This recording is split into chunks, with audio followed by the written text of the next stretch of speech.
বন্ধুরা আজকে রান্না করব হচ্ছে মোচা বড়া করে ডালনা।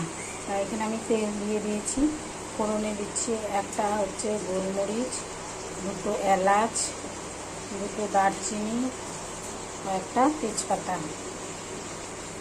দিয়ে আর হচ্ছে একটু জিরা দেব।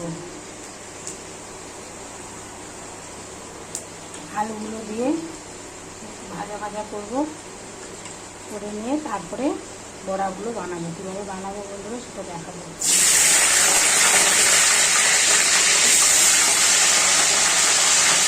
একটা পেস্ট বানিয়ে নিয়েছি, এখানে দিয়েছি আতপ চাল, কাঁচা লঙ্কা, আদা আর হচ্ছে ছোলার ডাল আর একটু মটর ডাল দিয়ে এই পেস্টটা মিক্সিতে ব্লেন্ড করে নিয়েছি।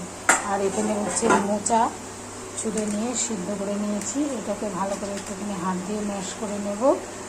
তারপরে এই গ্রেভিটার মধ্যে বন্ধুরা ভালো করে বিভিন্ন ধরনের মশলা দিয়ে এটাকে একটু মাখবো, তারপরে বড়াগুলা তৈরি করব।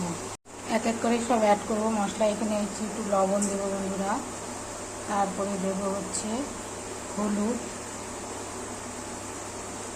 একটু জিরার গুঁড়ো দেব,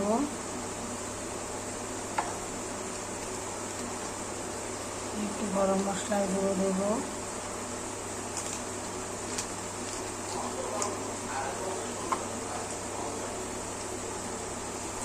আর একটা আমি মশলা তৈরি করেছি, এই মশলার হচ্ছে লিঙ্কটা ডেসক্রিপশন বক্সে দিয়ে দেবো, দেখে নেবেন। আর দেবো হচ্ছে একটু কালো জিরে দিয়ে এগুলোকে মাখবো, আর একটু মিষ্টি দেবো আর একটু ধনে জিরে দেবো।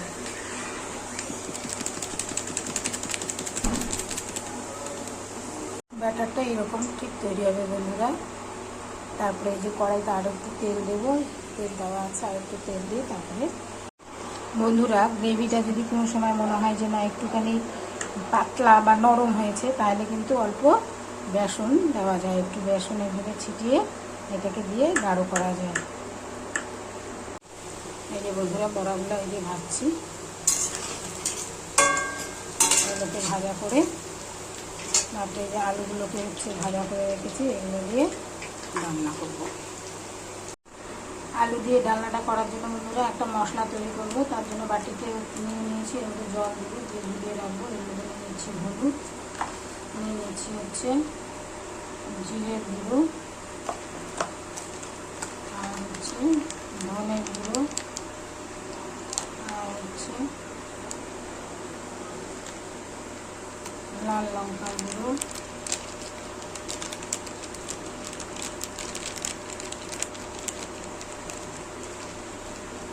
আর একটা আমি মশলা বানিয়েছি বন্ধুরা, এই মশলাটা দেবো। এর মধ্যে লং, এলাচ, দারচিনি, তেজপাতা, শুকনো লঙ্কা সমস্ত কিছু দিয়ে জিরার গুঁড়ো, ধনের গুঁড়ো দিয়ে বানানো হয়েছে। এই মশলাটা দিয়ে এটা দিয়ে করবো। আদা কিন্তু এই তরকারিতে আর দেবো না, কারণ যেহেতু আমি হচ্ছে পেস্ট করে নিয়েছি, ওই বড়াটা বানানোর সময় আমি এক টুকরো আদা দিয়েছিলাম, যার জন্য আমি আর আদা দেবো না। এই যে বন্ধুরা বড়াগুলো ভেজে নিয়েছি, আর ওই যে দিলাম। এখন যদি বেশি মনে হয় বন্ধুরা যে বড়া অনেকটা বেশি হয়ে গেছে, সেগুলো আপনারা রেখে পরের দিনও আবার রান্না করে খেতে পারেন। তাছাড়া আরও বেশি কড়া করে তেলের মধ্যে ভেজে নিয়ে ডালের সাথেও খেতে পারেন। এগুলো খেতে কিন্তু দারুণ দুর্দান্ত। এই মশলাটা আমরা একটু লবণ দিয়ে দেবো বন্ধুরা, আর একটু চিনিও দেবো। এই সব বড়াগুলো আমার ভাজা হয়ে গেল। এখন হচ্ছে সমস্ত ফোড়ন দিয়ে আলুটাকে এটা দিয়ে দেবো।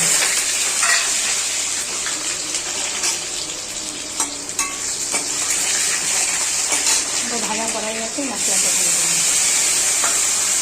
মশলাটা ভাজা ভাজা করে নিয়ে জল দিয়ে বড়াগুলো দিয়ে দেবো। কয়েকটা টমেটোর টুকরো আর কয়েকটা কাঁচা লঙ্কা দিয়ে দেবো। আর নামানোর সময় অল্প ঘি দেবো, একটু গরম মশলাও দেবো বন্ধুরা, কম হয়েছিল। একটু মিষ্টি দেবো, কষা কষা হয়ে গেছে।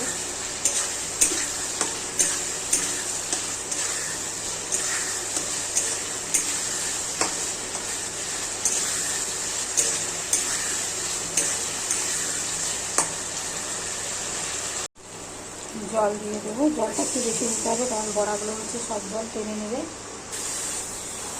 আর একটু ঝোল ঝোল থাকতে নামাতে হবে, তাহলে করে টেনে নেবে সব বড়াগুলো।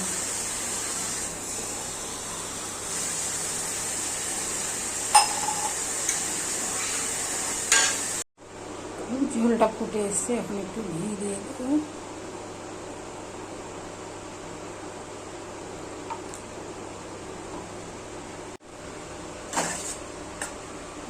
বড়াগুলো দিয়ে দেবো।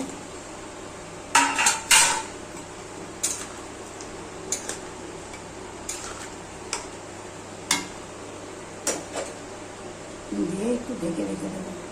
ঢাকা হয়ে গেল, ঝোলটা ফুটে এসছে বন্ধুরা।